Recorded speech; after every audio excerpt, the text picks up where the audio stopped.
Anyway, let's get down to talking about some of the things that people wrote to me about after the last episode 1.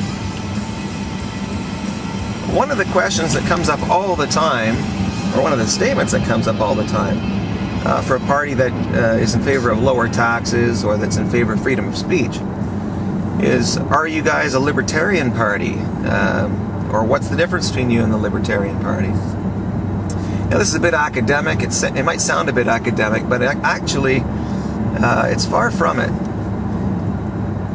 To really understand the difference, I think you have to think about the most fundamental considerations facing any society, in fact, facing the entire world. And that is, are you going to have a society in which people's opinions can differ, or are you not? Are you going to have a society in which people are free to think, to research, to express themselves, even when they're saying something that a lot of people disagree with? Or are you going to try and make sure that everybody conforms to a single party line, if you will, or a single dogma? Are you going to make obedience the highest good in society? Obedience to the will of someone who dictates what's right and what's wrong? Or are you going to make rationality and independent thought the highest virtue in society? Which is the higher virtue, obedience or rationality? They're really at polar opposite ends. Now, I say this because libertarians, there are a few classic differences between libertarians and Freedom Party and what we're all about. Freedom Party is first and foremost not so much a party in favor of capitalism, not so much not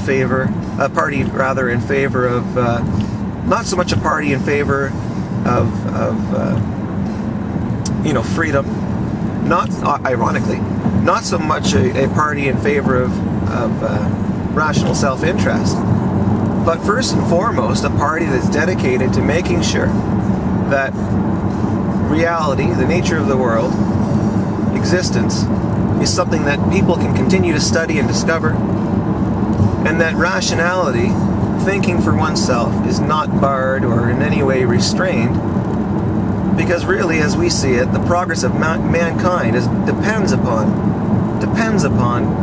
discovering the world around us, discovering more about ourselves. And if we push that aside, if we say, I'm sorry, but advancement is not possible, we must follow these rules that have been laid down for us before, and everyone must do it. Nobody can be accepted. Then I think humanity as a whole is really in trouble.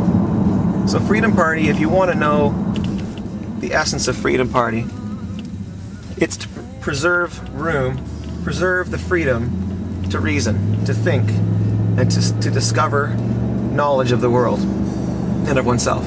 Okay, that sounds a little heavy, but that's in essence what Freedom Party is about. And it's because we want to make sure that scientific progress, knowledge of the world, knowledge of oneself is always something that people can discover, discuss,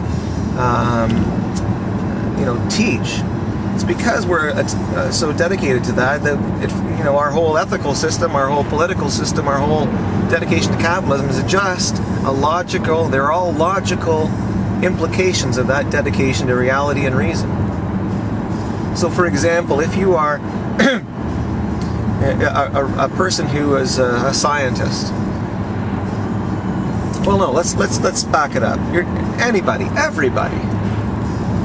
If reason is the way in which you obtain knowledge of the world, if it's the only way in which you obtain knowledge of the world, not osmosis from your pillow, sleeping on a book overnight, not somebody shooting ideas into your head with electronics or magic powers, but actually thinking about actual facts for which there's actual physical evidence. If that's the way that if that's the only way that you can obtain knowledge of the actual world, the world you're living in right now, then obviously we have to consider that rationality to be, or reason to be, the mode or the most important way for a person, most important thing to protect obviously, but also It's the only way in which a person can live, survive, thrive. The whole purpose of ethics, the field of philosophy called ethics, is to discover what rules a person must live by if they're to survive in this world, in this life,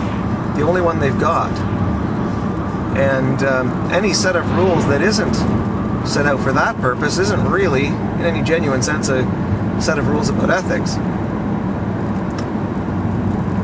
Well, if you consider your own life to be sacred, if you will, to be your highest good, if you consider life to be your highest good, and your own life in particular, and if you consider happiness to be the way in which, the pursuit of happiness to be the way in which you can survive, well, the only way you can pursue anything in this world is by thinking. You can't, wish for wealth. You can't wish for success. You have to work, you have to apply yourself, you have to think, and you have to have reverence for the facts of the world around you. Which means, of course, you have to learn about them. So if you're pursuing happiness and you're doing it the only way you can, which is by thinking, learning, observing, talking with others, etc. Well then, what kind of political system do you need? Well, you need one in which thinking is not banned, not prohibited. And I think what I'll do is I want to relate this to something that I think Stephen Harper, whether he did it intentionally or unintentionally, whether he did it for the right reasons or the wrong reasons, he absolutely deserves praise for it. That is, at the B'nai B'rith dinner about 2 nights ago, he said to the B'nai B'rith, but obviously he said it to the international community, to the whole world. He said it to, and also to Canada, that Canada will not remain neutral when faced with a choice between Israel and a terrorist organization. I think this goes back to what I was saying earlier. It's a moral issue. There's no such thing as a compromise between good and evil. There's no neutrality about whether someone should be permitted to be a murderer. So, when a person says, like when Harper said, we're not going to be neutral, we're going to take Israel's side. To my mind, he wasn't really picking sides in terms of countries even. He was picking sides in terms of moralities. He was saying we refuse as a country, Canada refuses as a country, to allow the progress of, pardon me. He was saying that Canada refuses to accept the progress of an ideology or of a philosophy in which everyone is required to be blindly obedient to what a lot of people, a lot of Islamic people in Arabic countries, obviously not all of them, but what a lot of people say are the words of a divine and perfect authority, Allah or God, and that everything he says has to be accepted as true, everything that he commands must be obeyed, and that government is the hand of God. Government is the hand of Allah. Well, that's not Freedom Party's thing. We're here to make sure that democracy has a voice, that freedom has a voice. I mean, and by democracy, I mean something in particular. The opposite of democracy is not totalitarianism per se. It's theocracy or autocracy. In other words, democracy is a reference to who is the source of a government's power. In a democracy, the people, the demos, the people are the source of the government's authority.